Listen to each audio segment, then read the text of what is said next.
ಅಧಿಕಾರ ಹಂಚಿಕೆ ಬಗ್ಗೆ ಚರ್ಚೆ ನಡೀತಾ ಇರುವ ಸಂದರ್ಭದಲ್ಲಿ ಸಿಎಂ ಸಿದ್ದರಾಮಯ್ಯ ಅವರ ಪುತ್ರ ಸ್ಫೋಟಕ ಹೇಳಿಕೆ ಕೊಟ್ಟಿದ್ದಾರೆ. ಕಾರ್ಯಕ್ರಮವೊಂದರಲ್ಲಿ ಮಾತನಾಡಿರುವ ಯತೀಂದ್ರ ಸಿದ್ದರಾಮಯ್ಯ, ಸಿಎಂ ಸಿದ್ದರಾಮಯ್ಯನವರು ರಾಜಕೀಯ ಬದುಕಿನ ಕೊನೆ ಘಟ್ಟದಲ್ಲಿದ್ದಾರೆ.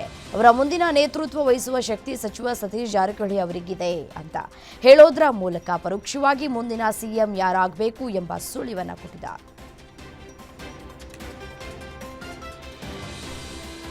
ಪಂಚಮುಖಿ ಆಂಜನೇಯ ದೇವಾಲಯಕ್ಕೆ ಭೇಟಿ ನೀಡಿದ ಡಿಕೆ ಶಿವಕುಮಾರ್ ಸಂಕಲ್ಪ ಮಾಡಿದ್ದು ಅವರು ಸಿಎಂ ಆಗೇ ಆಗ್ತಾರೆ ಅಂತ ದೇಗುಲದ ಅರ್ಚಕರು ಭವಿಷ್ಯ ನುಡಿದಿದ್ದಾರೆ.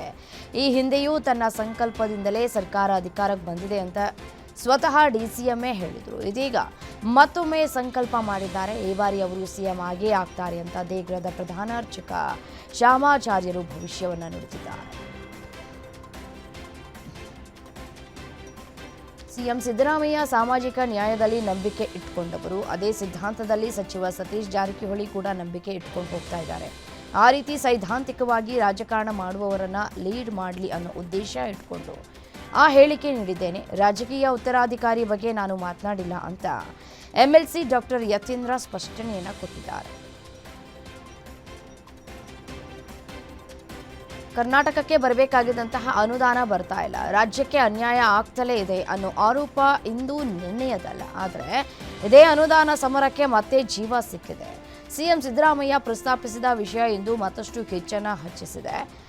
ಸದ್ಯ ಈ ವಿಚಾರವಾಗಿ ಧ್ವನಿ ಎತ್ತಿರುವಂತಹ ಕೇಂದ್ರ ಸಚಿವ ಪ್ರಹ್ಲಾದ್ ಜೋಶಿ, ರಾಜ್ಯ ಸರ್ಕಾರ ತನ್ನ ಬುಡಕ್ಕೆ ತಾನೇ ಕೊಡ್ಲಿ ಪೆಟ್ಟನ್ನ ಹಾಕೊಂಡಿದ್ದು ಕೇಂದ್ರದ ವಿರುದ್ಧ ಮಾತನಾಡೋದು ಹಾಸ್ಯಾಸ್ಪದ ಅಂತ ಕಿಡಿಕಾರಿದೆ. ಕಲಬುರಗಿಯ ಚಿತ್ತಾಪುರದಲ್ಲಿ ಆರ್ಎಸ್ಎಸ್ ಪಥಸಂಚಲನದ ಹಿನ್ನೆಲೆ ಹೈಕೋರ್ಟ್ ಆದೇಶಕ್ಕೂ ಮೊದಲೇ ಭೀಮ್ ಆರ್ಮಿ ಹೊಸ ಬೇಡಿಕೆಯೊಂದನ್ನು ಮುಂದಿಟ್ಟಿದೆ. ಆರ್ಎಸ್ಎಸ್ ಪಥಸಂಚಲನ ನಿಲ್ಲಿಸಿ, ಇಲ್ಲವಾದರೆ ಭೀಮ್ ಪಥಸಂಚಲನ ಮಾಡ್ತೇವೆ ಅಂತ ಎಚ್ಚರಿಸಿದ್ದಾರೆ.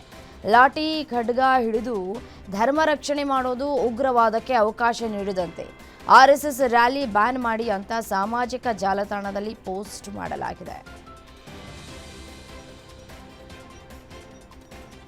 ಸಚಿವ ಪ್ರಿಯಾಂಕ್ ಖರ್ಗೆ ಸ್ವಕ್ಷೇತ್ರ ಚಿತ್ತಾಪುರದಲ್ಲಿ ಆರ್ಎಸ್ಎಸ್ ಪಥಸಂಚಲನಕ್ಕೆ ಹೆಜ್ಜೆ ಹೆಜ್ಜೆಗೂ ಕಂಟಕ ಶುರುವಾಗ್ತಾ ಇದೆ. ಇಷ್ಟು ದಿನ ಆರ್ಎಸ್ಎಸ್ ವರ್ಸಸ್ ಭೀಮಾ ಆರ್ಮಿ ಮಧ್ಯೆ ಫೈಟ್ ನಡೆದಿತ್ತು. ಇದೆಲ್ಲದರ ಮಧ್ಯೆ ಇದೀಗ ಮತ್ತೊಂದು ಹೆಜ್ಜೆ ಮುಂದೆ ಹೋಗಿ ಆರ್ಎಸ್ಎಸ್ಗೆ ಕುರುಬ ಸಮಾಜ ಕಂಟಕ ತಂದುಬಿಟ್ಟಿದೆ. ನವೆಂಬರ್ 2ರಂದು ನಾವು ಎಸ್ಟಿ ಮೀಸಲಾತಿಗಾಗಿ ಬೃಹತ್ ಹೋರಾಟ ಮಾಡ್ತೀವಿ ಅಂತ ಕುರುಬ ಸಮುದಾಯದಿಂದ ಅರ್ಜಿಯನ್ನ ಸಲ್ಲಿಕೆ ಮಾಡಲಾಗಿದೆ.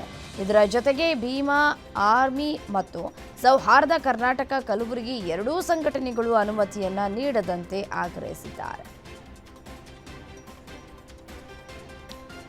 ಖಾಕಿ ಸಮವಸ್ತ್ರ ಧರಿಸಿದ ಅಧಿಕಾರಿಯೊಬ್ಬರ ವಿರುದ್ಧವೇ ಅತ್ಯಾಚಾರದ ಗಂಭೀರ ಆರೋಪ ಕೇಳಿಬಂದಿದೆ. ಡಿಜೆಹಳ್ಳಿ ಪೊಲೀಸ್ ಠಾಣೆಯ ಇನ್ಸ್ಪೆಕ್ಟರ್ ಸುನೀಲ್ ಮದುವೆಯಾಗುವುದಾಗಿ ನಂಬಿಸಿ ತನ್ನ ಮೇಲೆ ಅತ್ಯಾಚಾರ ಎಸಗಿದ್ದಾರೆ ಅಂತ ಸಂತ್ರಸ್ತ ಮಹಿಳೆಯೊಬ್ಬರು ಡಿಜಿ ಮತ್ತು ಐಜಿಪಿ ಕಚೇರಿಗೆ ದೂರನ್ನು ನೀಡಿದ್ದಾರೆ. ದೂರುದಾರ ಮಹಿಳೆಯು ಅಲ್ಪಸಂಖ್ಯಾತ ಸಮುದಾಯಕ್ಕೆ ಸೇರಿದ್ದು, ಇನ್ಸ್ಪೆಕ್ಟರ್ ಸುನೀಲ್ ಅವರು ಮದುವೆಯಾಗುವ ಆಮಿಷ ಒಡ್ಡಿ ಕಳೆದ 1 ವರ್ಷದಿಂದ ತನ್ನ ಮೇಲೆ ಲೈಂಗಿಕ ದೌರ್ಜನ್ಯ ಎಸಗಿದ್ದಾರೆ ಅಂತ ಆರೋಪಿಸಿದ್ದಾಳೆ.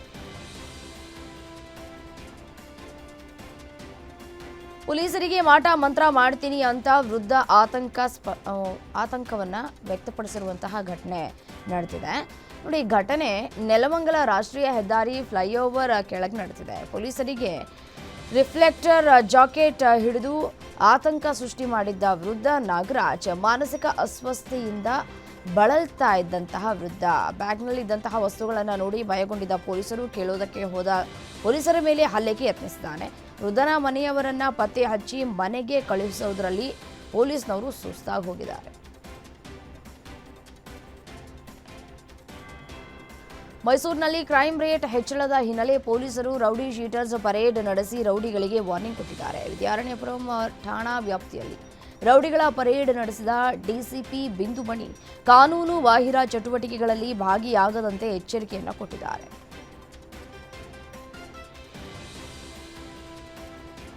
ಅಕ್ರಮವಾಗಿ ಗೋವುಗಳನ್ನು ಕೇರಳಕ್ಕೆ ಸಾಗಿಸ್ತಾ ಇದ್ದವರ ಮೇಲೆ ಪೊಲೀಸರು ಗುಂಡಿನ ದಾಳಿಯನ್ನು ನಡೆಸಿರುವಂತಹ ಘಟನೆ ದಕ್ಷಿಣ ಕನ್ನಡ ಜಿಲ್ಲೆಯ ಪುತ್ತೂರು ತಾಲೂಕಿನ ಈಶ್ವರ ಮಂಗಲದ ಬೆಳ್ಳಿ ಚಡವು ಬಳಿ ನಡೆದಿದೆ. ಹಾಸನದಿಂದ ಕೇರಳದತ್ತ ಜಾನುವಾರುಗಳನ್ನು ಸಾಗಿಸ್ತಾ ಇದ್ದಂತಹ ಲಾರಿಯನ್ನ ಪುತ್ತೂರು ಪೊಲೀಸರು ತಡೆ ಹಿಡಿಯೋದಕ್ಕೆ ಯತ್ನಿಸಿದ್ದಾರೆ. ಆದರೆ ಲಾರಿ ನಿಲ್ಲಿಸದೆ ಪರಾರಿಯಾಗುವುದಕ್ಕೆ ಯತ್ನಿಸಿದ್ದಾರೆ. ಅಲ್ಲದೆ ಲಾರಿ ಚಾಲಕ ನೇರವಾಗಿ ಪೊಲೀಸರ ಮೇಲೆ ಹತ್ತಿಸೋದಕ್ಕೆ ಮುಂದಾಗಿದ್ದ. ಈ ವೇಳೆ ಪೊಲೀಸರು ಫೈರಿಂಗ್ ಮಾಡಿದ್ದಾರೆ. ವಿಜಯಪುರ ಜಿಲ್ಲೆಯಲ್ಲಿ 2.9 ತೀವ್ರತೆಯ ಭೂಕಂಪ ದಾಖಲಾಗಿದೆ. ಕಡಿಮೆ ತೀವ್ರತೆ ಇರುವುದರಿಂದ ಜನರು ಭಯಭೀತರಾಗುವ ಅಗತ್ಯತೆ ಇಲ್ಲ ಅಂತ ಕರ್ನಾಟಕ ರಾಜ್ಯ ನೈಸರ್ಗಿಕ ವಿಕೋಪ ಉಸ್ತುವಾರಿ ಕೇಂದ್ರವು ತಿಳಿಸಿದೆ. ವಿಜಯಪುರ ಜಿಲ್ಲೆ ಬಸವನ ಬಾಗೇವಾಡಿ ತಾಲೂಕಿನ ಮನಗೂಳಿ ಪಟ್ಟಣ, ಯರನಾಳ, ಹತ್ತರಕಿಹಾಳ, ನಂದ್ಯಾಳ ಗ್ರಾಮಗಳ ವ್ಯಾಪ್ತಿಯಲ್ಲಿ ಕಂಪನ ಆಗಿದೆ. ಭೂಕಂಪದ ತೀವ್ರತೆ ಕಡಿಮೆಯಾಗಿದ್ದು ಭೂಕಂಪನದ ಕೇಂದ್ರ ಬಿಂದುದಿಂದ ಕಂಪನದ ಅನುಭವ ಆಗಿರಬಹುದು ಅಂತ ನೈಸರ್ಗಿಕ ವಿಕೋಪ ಉಸ್ತುವಾರಿ ಕೇಂದ್ರವು ಹೇಳಿದೆ. ಕುರಿ ಮೇಯಿಸೋದಕ್ಕೆ ಕೊಂಡು ಮನೆಗೆ ವಾಪಸ್ ಬರ್ತಾ ಇದ್ದಂತಹ ಬಾಲಕನ ಮೇಲೆ ಚಿರತೆ ದಾಳಿ ಮಾಡಿದೆ. ನೋಡಿ, ಕುರಿ ಮೇಯಿಸ್ಕೊಂಡು ಪಾಪ ತನ್ನ ಪಾಡಿಗೆ ತಾನು ಬರ್ತಾ ಇದ್ದಂತಹ ಬಾಲಕನ ಮೇಲೆ ಈ ಚಿರತೆ ಯಾವ ರೀತಿಯಾಗಿ ದಾಳಿ ಮಾಡಿದೆ ಅಂತ ಹೇಳಿ ಇದೀಗ ಪಾಪ ಬಾಲಕ ಗಂಭೀರವಾಗಿ ಗಾಯವಾಗಿದ್ದಾನೆ. ಮತ್ತು ತುಮಕೂರು ಜಿಲ್ಲೆ ಚಿಕ್ಕನಾಯಕನಹಳ್ಳಿ ತಾಲೂಕಿನ ಹನುಮಂತನಹಳ್ಳಿಯಲ್ಲಿ ನಡೆದಿರುವಂತಹ ಘಟನೆ ಇದು. ಬಾಲಕ ಸದ್ಯ ಪ್ರಾಣಾಪಾಯದಿಂದ ಪಾರಾಗಿದ್ದಾನೆ. 13 ವರ್ಷದ ಸೂರ್ಯನ ಮೇಲೆ ಚಿರತೆ ದಾಳಿ ನಡೆಸಿದ್ದು ಆತನ ಕೈ ಮಾಂಸ ಕಿತ್ತು ಬರುವಷ್ಟು ಗಂಭೀರವಾಗಿ ಗಾಯಗೊಳಿಸಿದೆ.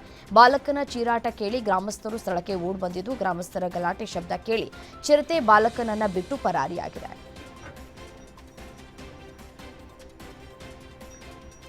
ಹಾವೇರಿ ನಗರದ ದೇಸಾಯಿ ಗಲ್ಲಿಯಲ್ಲಿರುವಂತಹ ಶ್ರೀ ರಾಘವೇಂದ್ರ ಮಠದಲ್ಲಿ ಕಳ್ಳತನವಾಗಿದೆ. ಕಳ್ಳರು ಮಠದ ಬಾಗಿಲು ಬೀಗ ಮುರಿದು ಒಳಗೆ ನುಗ್ಗಿ ಅಪಾರ ಪ್ರಮಾಣದ ಚಿನ್ನಾಭರಣವನ್ನು ಕದ್ದು ಪರಾರಿಯಾಗಿದ್ದಾರೆ. 2.87 ಲಕ್ಷ ರೂಪಾಯಿ ಮೌಲ್ಯದ ಬಂಗಾರ, 2.76 ಲಕ್ಷ ರೂಪಾಯಿ ಬೆಳ್ಳಿ, ತಾಮ್ರ, ಹಿತ್ತಾಳೆ ಆಭರಣಗಳು ಸೇರಿ 10.67 ಲಕ್ಷ ರೂಪಾಯಿ ಮೌಲ್ಯದ ಚಿನ್ನಾಭರಣಗಳನ್ನು ಕಳ್ಳತನ ಮಾಡಿದ್ದಾರೆ. ಕಳ್ಳತನಕ್ಕೆ ಬಂಧಿಸಿ ಈ ಒಂದು ಸಂಬಂಧಪಟ್ಟಂತೆ ಹಾವೇರಿ ಶಹರ ಠಾಣೆಯಲ್ಲಿ ಪ್ರಕರಣ ದಾಖಲಾಗಿದ್ದು ಖದೀಮರ ಪತ್ತೆಗಾಗಿ ಪೊಲೀಸ್ನವರು ಇದೀಗ ಒಂದ್ಗಡೆ ಕಾರ್ಯಾಚರಣೆಯನ್ನು ನಡೆಸ್ತಾ ಇದ್ದಾರೆ.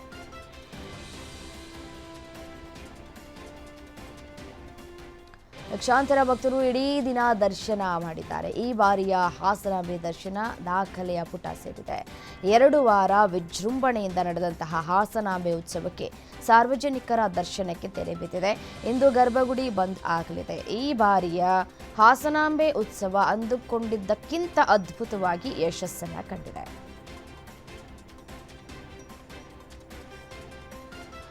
ಮಂಡ್ಯದ ಕೆಆರ್ಪೇಟೆಯಲ್ಲಿ ವರುಣನ ಆರ್ಭಟ ಮುಂದುವರೆದಿದ್ದು ಹಲವು ಅವಾಂತರಗಳನ್ನು ಸೃಷ್ಟಿಸಿದೆ. ಗಾಳಿ ಸಹಿತ ಭಾರೀ ಮಳೆಗೆ ಗೃಹ ಪ್ರವೇಶಕ್ಕೆ ಸಿದ್ಧವಾಗಿದ್ದ ಮನೆಯ ಮೇಲ್ಛಾವಣಿಯೇ ಛಿದ್ರವಾಗಿದೆ. ಹೆಗ್ಗಡಹಳ್ಳಿ ಶಿವಕುಮಾರ್ ಎಂಬುವವರಿಗೆ ಸೇರಿದ ಹೊಸ ಮನೆ ಹಾನಿಗೀಡಾಗಿದ್ದು ಕುಟುಂಬಸ್ಥರು ಕಂಗಾಲಾಗಿದ್ದಾರೆ. ಈಗಷ್ಟೇ ಸಾಲ ಮಾಡಿ ನೂತನ ಮನೆ ನಿರ್ಮಾಣ ಮಾಡಲಾಗಿತ್ತು. 1 ತಿಂಗಳಲ್ಲಿ ಮನೆ ಗೃಹ ಪ್ರವೇಶಕ್ಕೆ ಸಿದ್ಧತೆಯಾಗಿತ್ತು. ರಾತ್ರಿ ಗಾಳಿ ಸಹಿತ ಭಾರೀ ಮಳೆಗೆ ಮನೆಯ ಸಿಮೆಂಟ್ ಸೀಟುಗಳು ಪುಡಿಪುಡಿಯಾಗಿದೆ. ಕುಟುಂಬಸ್ಥರು ಸೂಕ್ತ ಪರಿಹಾರಕ್ಕಾಗಿ ಮನವಿ ಮಾಡಿಕೊಂಡಿದ್ದಾರೆ. ಕಳೆದೊಂದು ವಾರದಿಂದ ಮಂಡ್ಯ ಜಿಲ್ಲೆಯಾದ್ಯಂತ ಮಳೆಯ ಆರ್ಭಟ ಜೋರಾಗಿದೆ. ಸತತ ಮಳೆಗೆ ಮದ್ದೂರಿನ ಕೊಪ್ಪಕೆರೆ ಮತ್ತು ಪಾಂಡವಪುರದ ಹಿರೋಡೆ ಕೆರೆ ತುಂಬಿ ಕೋಡಿ ಬಿದ್ದಿದೆ. ಕೋಡಿ ಬಿದ್ದು ಹರಿತಾ ಇರುವಂತಹ ಕೆರೆ ನೀರನ್ನು ನೋಡೋದಕ್ಕೆ ಸುತ್ತಮುತ್ತದ ಗ್ರಾಮಸ್ಥರು ಜನರು ಕೂಡ ಈ ಒಂದು ಜಾಗಕ್ಕೆ ಜಮಾಯಿಸಿದ್ರು. ತಮ್ಮ ಮೊಬೈಲ್ಗಳಲ್ಲಿ ದೃಶ್ಯಗಳನ್ನು ಸೆರೆ ಹಿಡಿದಿದ್ದಾರೆ.